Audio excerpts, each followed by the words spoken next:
بسم الله الرحمن الرحيم.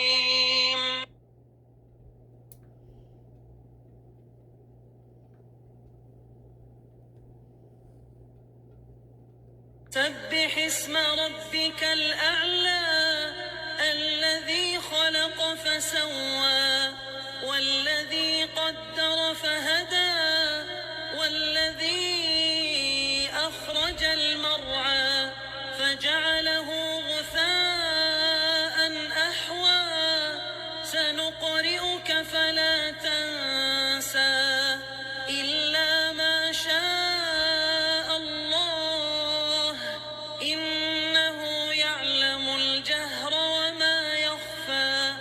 ونيسرك لليسرى فذكر إن نفعت الذكرى سيذكر من يخشى ويتجنبها الأشقى الذي يصلى النار الكبرى ثم لا يموت فيها ولا يحيا قد أفلح من تزكى وذكر اسم ربه فصلى بل تؤثرون